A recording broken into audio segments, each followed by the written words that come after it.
Sosoglo sosodo Elolé. Alternance en Gambie. Faure Gnassingbé désormais seul mauvais élève de la démocratie en Afrique de l'Ouest. Amis auditeurs, après plus de 22 ans passés au pouvoir, Yaya Jammeh vient de passer la main en Gambie.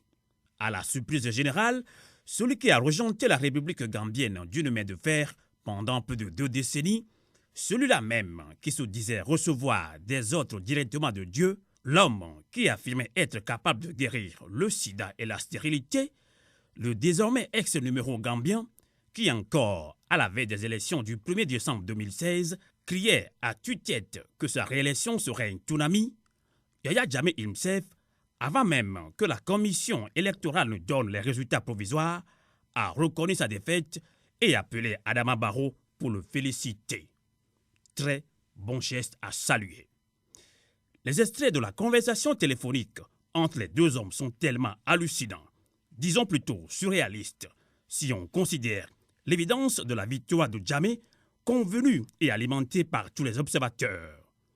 Tous disaient que ces élections, à l'instar des précédentes, ne seraient ni plus ni moins qu'une simple formalité.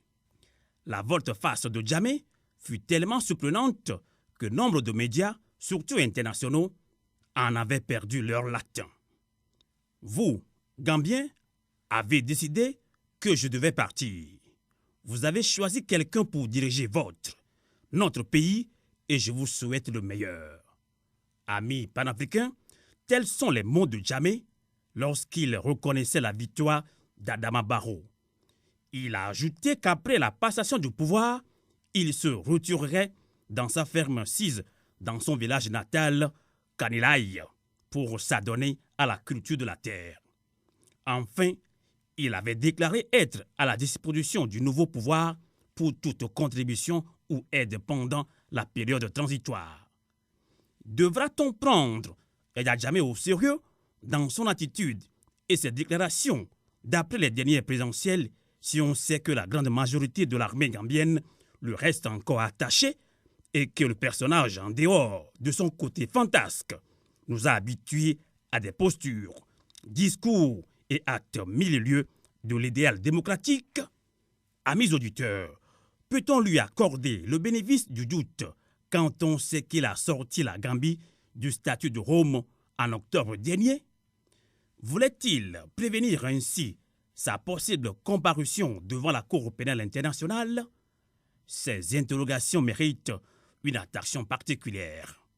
Ces questions sont d'autant pertinentes que le même Yaya Jammeh, l'insaisissable, l'imprévisible, vient de frapper encore un grand coup en remettant en cause sa défaite, mettant ainsi tout un peuple dans une angoisse terrible. Pas plus tard que le 19 mai 2015, au sommet de la CEDEAO à Accra, Yaya Jammeh avait formé une paire de chocs avec Faure Gnassingbé pour faire capoter le protocole d'accord sur la limitation des mandats, un document qui voulait pourtant impulser une dynamique démocratique solide en vue de la prévention des conflits relatifs à l'absence d'état de droit dans nos États. Si l'acte posé la semaine dernière par le président sortant Yaya Jammeh en reconnaissant sa défaite et promettant de quitter paisiblement le pouvoir mérite d'être salué, sa remise en cause des résultats définitifs sont à dénoncer et à rejeter avec force. Pour une fois, depuis plus de 22 ans que la volonté exprimée du peuple allait être respectée, ce n'est pas le moment de retourner dans les méandres cauchemardesques d'une autocratie. Il revient à présent au peuple souverain gambien et son président élu de défendre leur volonté, leur victoire. Adama Barrow et ses alliés n'ont pas le droit de trahir le peuple en laissant la victoire lui échapper. Il revient à lui surtout d'user de tout son poids à lui conféré par le peuple gambien, afin de ramener Yaya Jammeh à ses premières déclarations. Amis panafricains, à l'instar du chef de la diplomatie sénégalaise, la CEDEAO et l'Union africaine doivent dire clairement à Yaya Jammeh de respecter l'expression démocratique de son peuple. Ils doivent lui enjoindre de se tenir à ses paroles, ses engagements pris après la proclamation des résultats provisoires. Convaincus que le dernier mot reviendra à la voix du peuple, nous pensons qu'un enseignement capital est à tirer de la première décision de Yaya Jammeh, c'est qu'il a fait faux bond à Faure et Somzina Gnassingbé du Togo. Si le président togolais pouvait avoir un interlocuteur qui lui ressemblerait dans son mode de gouvernance, c'était le personnage de Yaya Jammeh. Leur acquaintance idéologique s'était ostensiblement matérialisée à Accra lors du sommet submentionné. Voilà Faure Gnassingbé, très probablement fils unique de l'autocratie en Afrique de l'Ouest. Aura-t-il l'épaule assez large pour porter ce lourd poids? Pendant combien de temps résistera-t-il encore aux sirènes de plus en plus pressantes de l'état de droit?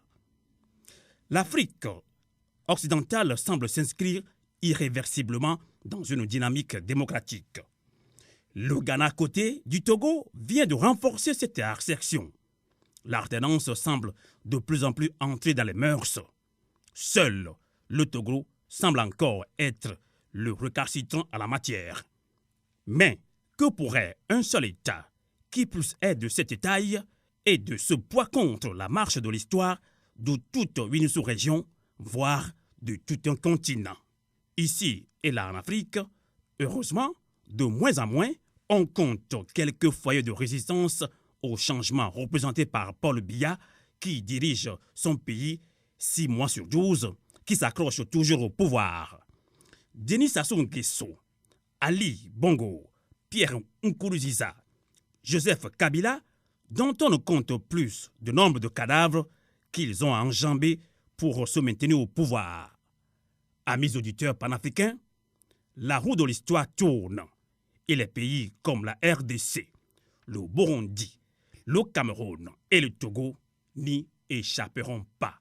Soso gloso sodo. Elole.